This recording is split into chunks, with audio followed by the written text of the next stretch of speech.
누가복음 3장 21절부터 38절 말씀, 21절부터 23절 그리고 28절 읽겠습니다. 같이 합니다. 백성이 다 세례를 받을새 예수도 세례를 받으시고 기도하실 때에 하늘이 열리며 성령이 형체로 비둘기같이 그의 위에 강림하시더니 하늘로서 소리가 나기를 너는 내 사랑하는 아들이라 내가 너를 기뻐하노라 하시니라. 예수께서 가르치심을 시작하실 때에 30세쯤 되시니라. 사람들이 아는 바대로는 요셉의 아들이니 요셉의 이상은 헬리요. 38절 그 이상은 에노스요 그 이상은 셋이요 그 이상은 아담이요 그 이상은 하나님이시라. 아멘. 3장 21절부터 4장 15절까지는 예수님께서 공생애를 시작하시면서 일어난 일들을 기록하고 있습니다.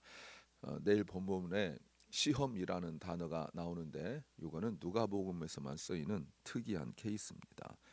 오늘은 예수님의 공생의 시작 그리고 세례 그리고 그 유명한 누가복음에만 나오는 족보에 관한 내용입니다. 설교 제목은 조급하게 서두르면 방향을 잃을 수 있다. 조급하게 서두르면 방향을 잃을 수 있다는 제목입니다.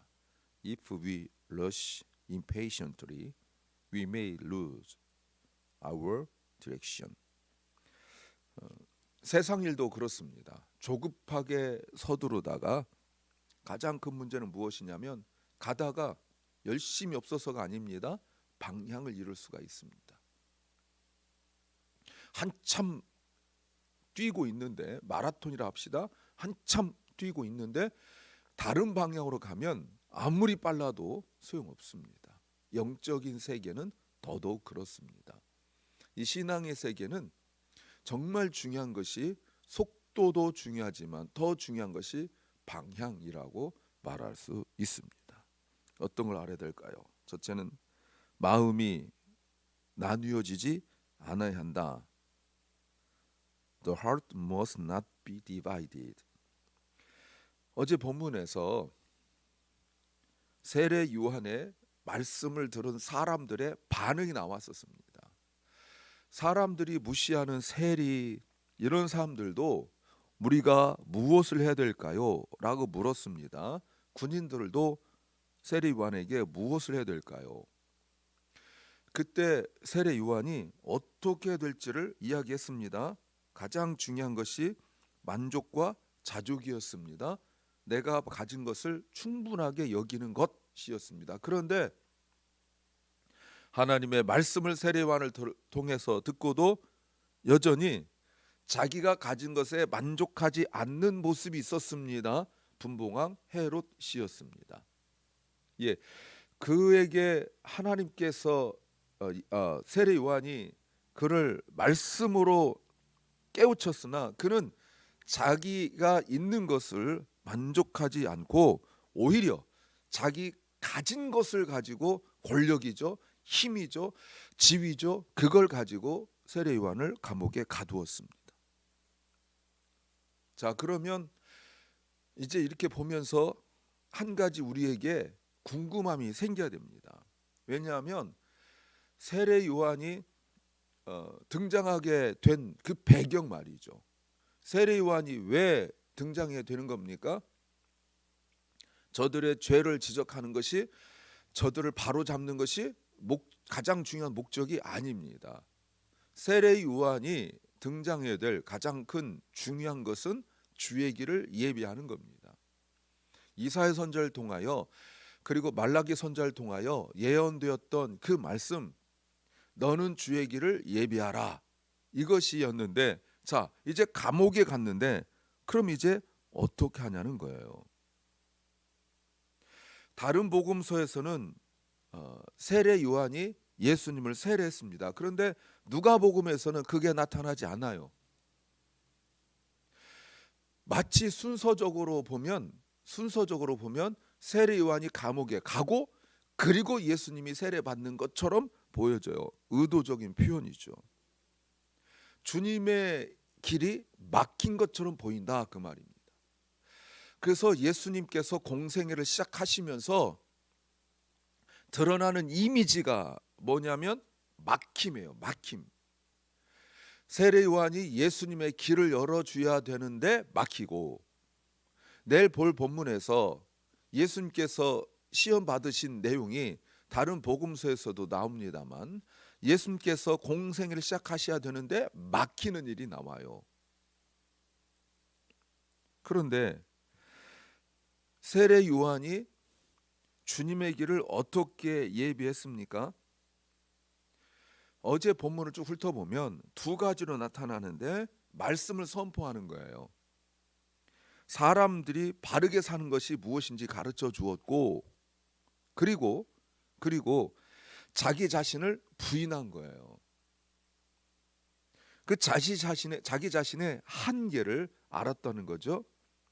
16절 말씀에 말하기를 나는 물로 너희에게 세례를 주지만 나보다 능력이 많으신 이가 오신다. 지금 오고 있다는 거예요.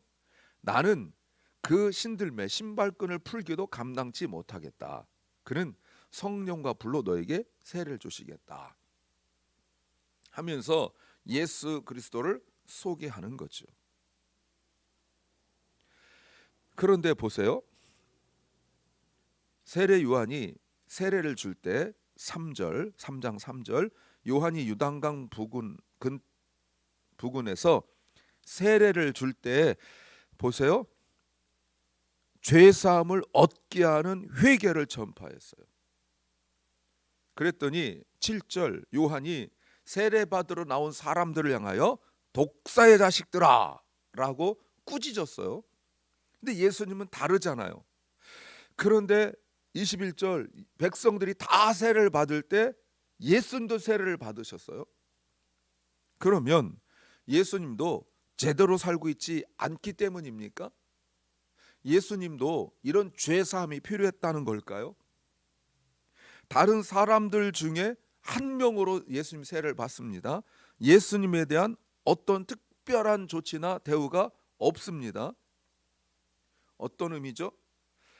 1절과 2절에서 세상 권력자들은 자신들이 가진 것을 특별함으로 여겼습니다. 그리고 동생의 아내를 빼앗은 헤롯도 자기 자신에 대하여 특별함으로 여겼습니다. 그런데 예수님은 그들과 비교할 수 없는 하나님이신데 자기 자신을 특별함으로 여기지 않았다는 겁니다. 이분이 예수님이세요. 의도적인 표현이에요. 분명히 자기 길이 막힌 것처럼 보이는데, 그런데도 예수님은 자기 자신을 그 문제를 해결하기 위하여 자신의 권력과 자신 능력과 자신의 지위를 사용하지 않았습니다. 그저 많은 사람들 속에 있는 모습으로 너무나 평범하게 자기 자신을 낮추셨습니다. 자기 자신을 드러내지 않았어요. 세상 권력자들과 달랐죠. 왜 그랬을까요? 우리를 구원하시기 위한 거예요. 이것이 하나님이 예수님을 이 세상에 보내신 이유예요. 사람들이 안다라고 말하는데 23절에 예수님께서 공생을 시작하실 때 가르치신다라고 의도적으로 표현하고 있습니다. 30세쯤 되었는데 그 다음 말이 기가 막혀요. 뭐라고 말하고 있냐면 사람들이 알고 있다. 사람들이 알고 있다라고 말하고 있어요. 사람들이 알고 있다. 사람들이 아는 것처럼 예수님은 요셉의 아들일 뿐이에요. 그리고 24절부터 족보가 나와요. 아는 사람들이 있다고 말하지만 사실은 진짜 모습은 아니었었어요. 사랑하는 여러분, 이게 매우 중요하죠. 그럼에도 불구하고 우리가 주님을 향한 마음이 나누어지지 않는 거예요.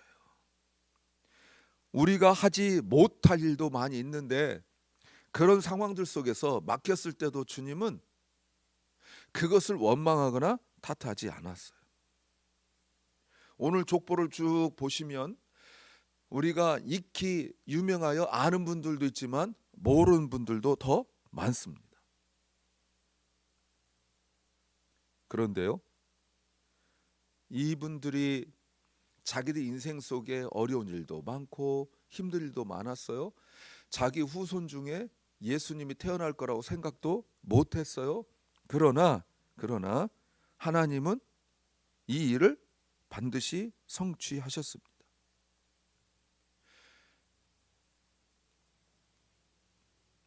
두 번째는 시작을 알아야 한다는 겁니다. We must understand the beginning.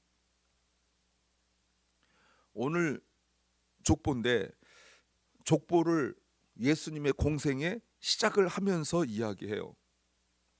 공생에는 무엇으로 시작합니까? 세례 받으신 것으로 시작하죠. 그런데 이런 표현이 나옵니다. 21절에 예수님이 세례를 받는데 기도하실 때에 하늘이 열렸다. 세례를 받으시고 그리고 기도하실 때 하늘이 열렸다라고 말합니다. 자, 이게 어떤 의미죠? 하늘이 열리고 축복입니까? 예, 우리가 부른 찬양에도 하늘이 열렸다라는 표현이 있는데 이것은 우리가 말하는 하늘이 열리고 축복한다는 내용이 아니에요. 이거는 주에 대한 심판이 시작되었다라는 겁니다. 구약에서부터 하나님은 불순종하고 자기 마음대로 살아가고 있는 사람들을 향하여 하나님은 끊임없이 하나님의 종을 보내셨어요. 근데 사람들이, 하나님 믿는다는 사람들이 하나님 보내신 종들을 핍박하고 때리고 죽이기도 했어요. 그래서 결국은 하나님이 자신의 사랑하는 독생자를 보내셨어요. 이걸 사람들이 몰라요. 자기들이 지금 영적으로 어떤 상태인지를 몰라요. 왜요? 자기들이 예배하고 있거든요. 자신의 예배 행위에 집중하고 있기 때문에 하나님이 어떤 마음을 가지고 계신지 몰라요. 예수님 십자가 달려 죽으실 때도 그들은 분명히 기도했습니다. 예수님 십자가 못 박히는 9시에도 그들은 기도했습니다. 12시에 정오해가 어두워질 때 그들은 기도했습니다. 예수님이 세상 떠나실 때 3시에 그들은 기도했습니다. 네, 그리고도 계속 기도하고 예배 드렸어요. 자기중심적이죠. 오늘날 우리는 어떻습니까? 자꾸 예배를 자기 중심으로 예배를 드려요. 예배하는 자기 자신에게 집중되어 있어요. 그러니까 안 해도 된다고 생각하고 어쩔 수 없다라고 생각을 해요. 여러 가지 이유로 하지 않을 이유들이 있어요. 자기만 생각하니까 그래요. 하나님을 생각하지 않아요. 그러니까 오늘날의 모습과 그 2000년 전이나 별반 다를 것이 없는 거예요. 그 왜 심판의 시작이냐면 예수님은 하늘로부터 나오신 분이에요. 땅에서 나온 분이 아니에요. 땅은 무엇입니까? 아담이에요. 그래서 예수님은 땅인 아담이 아니라 하늘을 찢고 오신 분이다라는 것을 보여주고 있죠. 성부, 성자, 성령께서 한 곳에 드러나시는 겁니다. 22절, 성령이 형체로 비둘기같이 그의 위에 강림하시고 하나님의 음성이 들리고 그리고 성자 하나님은 세례 받으시는 엄청난 장면이 이렇게 있는 거예요. 이때 예수님의 나이가 30세쯤 되었다고 말씀하고 있습니다. 12살 때부터 30세쯤 될 때까지 성경은 아무 얘기 해주지 않습니다. 근데 예수님 이때 무엇을 준비하셨을까요? 말씀을 준비했어요. 그래서 어제 12살에 일어났던 일이 있었고 그리고 예수님께서 시작하실 때 공생의 23절 시작하실 때 가르치신 거 시작하는 거예요. 무엇을 가르치셨을까요? 말씀을 가르치셨어요. 예수님은 조급해하지 않았어요. 그 오랜 시간 동안 서두르지 않고 말씀을 준비했다라고 말하는 겁니다. 세 번째는 보이는 것으로 판단하지 않아야 한다. We must not judge by what is seen. 그리고 예수님의 족보가 나옵니다. 우리가 족보를 볼 때 지금 그 몇 가지를 봐야 돼요. 첫째는 왜 예수님의 족보가 나오는가? 또 하나는 마태복음은 아브라함부터 시작하죠. 예수님까지 옵니다. 그런데 누가복음 특이하게 예수님부터 시작하여서 하나님으로 나와요. 그리고 분명히 주님은 다윗의 31절 다윗의 후손 다윗 나오죠. 그리고 34절에 아브라함 나오죠. 그리고 38절 특이하게 아브라함이 나와요. 아담이 나와요. 그래서 예수님은 준비된 분이라는 거예요. 말씀의 구약의 예언대로 준비된 분이에요. 그래서 이 말씀이 나오는 것이 예수님은 어떤 분이신가를 족보로 소개하는 거죠. 왜요? 사람들은 23절에 요셉밖에 모르거든요. 그 이상을 몰라요. 그래서 의도적으로 그 이상은 한국말이지만 그 이상은 이렇게 표현하고 있죠. 그런데 다른 족보와는 달리 왜 예수님부터 시작하여서 아담 하나님과 올라갑니까? 예수님이 태어나실 수밖에 없는 걸 이야기하는 거예요. 우연이 아니라는 겁니다. 우연이 아니라 이거는 놀라운 일이고 필연적인 일이에요. 이 중간에 조상들 중에서 죽을 병에 걸렸던 사람이 없었을까요? 큰 사고가 났던 분 없었을까요? 사업이 힘들어서 또는 어떤 깊은 우울증 이런 걸로 스스로 목숨을 끊으려고 했던 사람이 없을까요? 가정이 늘 평화롭고 원만하고 늘 사랑이 넘쳤을까요? 때로는 사업의 어려움 이런 거 없었을까요? 있었겠죠. 사람 사랑은 다 똑같아요. 그런데도 하나님의 은혜지만 그래도 그들이 살았기 때문에 그 힘들고 어려운 중에서도 그래도 견뎌냈기 때문에 예수 그리스도가 있는 거예요. 사랑하는 여러분, 지금 우리는 우리 상황을 몰라요. 우리 다음 세대, 그 다음 세대 몰라요. 우리가 오늘 견디고 버텨야 될 이유가 여기에 있어요. 그 다음 세대까지 주님께서 오시지 않는다면 지금 우리 몇 대손 후손 중에서 어떻게 주님께 쓰임 받을지 몰라요. 세상적으로 본다면 우리 후손 중에서 대통령이 나올지 장관이 나올지 이런 것 세상적 지위뿐만 아니라 1절 2절에 황제가 나왔잖아요. 자기 권력만 아는 황제들이 아니라 하나님께 쓰임 받는 그 자리, 꼭 그런 지위가 아니라 할지라도 집에서 남편과 아내로 부모로 자녀로 어떻게 쓰임 받을지 몰라요. 오늘 우리가 살아갈 이유가 여기에 있죠. 주님이 그들을 이미 아시기 때문에 그래요. 그런데 자 38절에 보면 아담의 후손이라고 나와 있습니다. 그 이상은 아담이에요. 근데 여러분 보세요.